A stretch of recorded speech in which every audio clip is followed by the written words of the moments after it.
Welcome to my channel. Setagaya family murder.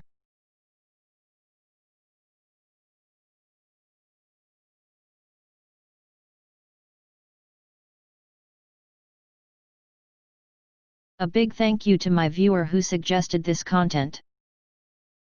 New Year's Eve is usually a joyous occasion. In Japan, this day is known as Omisoka, and is regarded as one of the most important days of the year, and is also considered to be the most prestigious of holidays. However, for one family, this day would end in tragedy. It was December 31, 2000, when the bodies of 44-year-old Mikio Miyazawa, 41-year-old Yasuko, and their children, 8-year-old Nayana, and 6-year-old Rei were found by Yasuko's mother at their home in the Kamasashigaya neighborhood of Setagaya, Tokyo.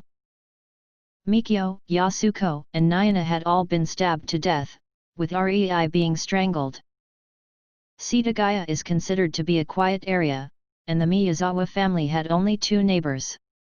Their home was right behind a park which had been there for years.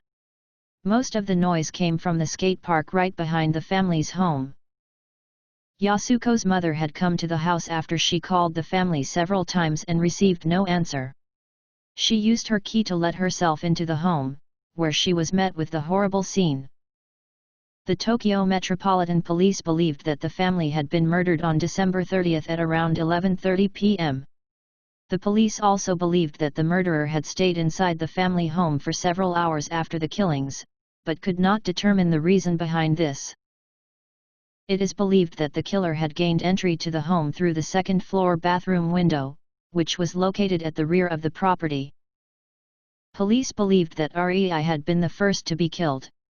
They believed that on hearing the disturbance, Mikio had made his way to Rei's room where he came face to face with the intruder.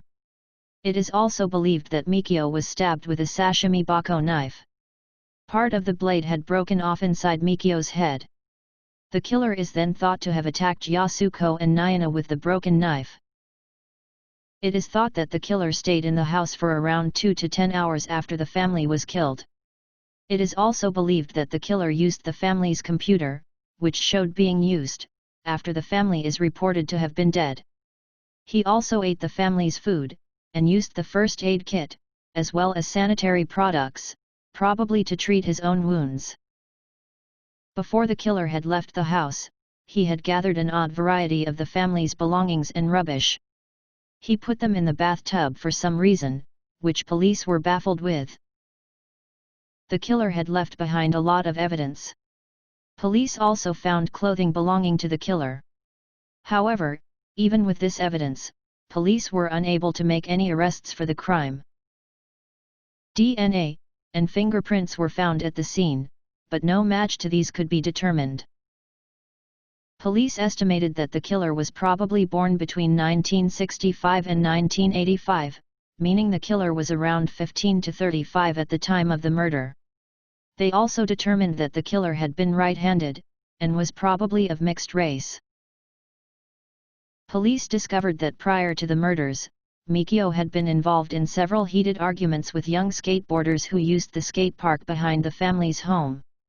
Witnesses claimed that Mikio often confronted the skateboarders for making too much noise. One witness also claimed Mikio had also done the same to a local motorcycle gang, who was hanging out at the park. Some people believe that someone had taken revenge on the family for this.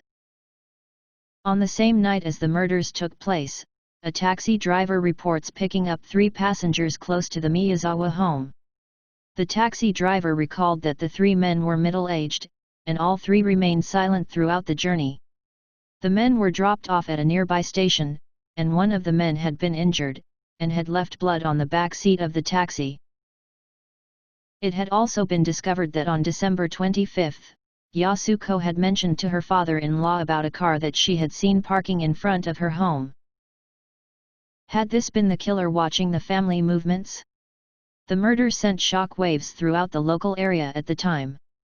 How could this have happened in such a quiet area? The investigation into the murders was thought to be among the largest in Japanese history, with over thousands of pieces of evidence being collected.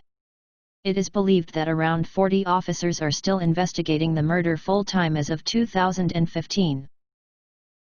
Why the family was murdered is still undetermined. What had really happened on that tragic evening? A memorial to the family is held at the house every year for those wanting to pay their respects.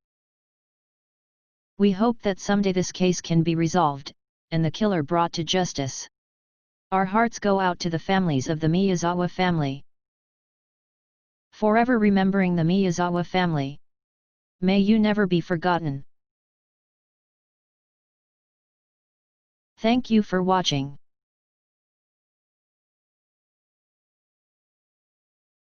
Please subscribe to my channel to view other content.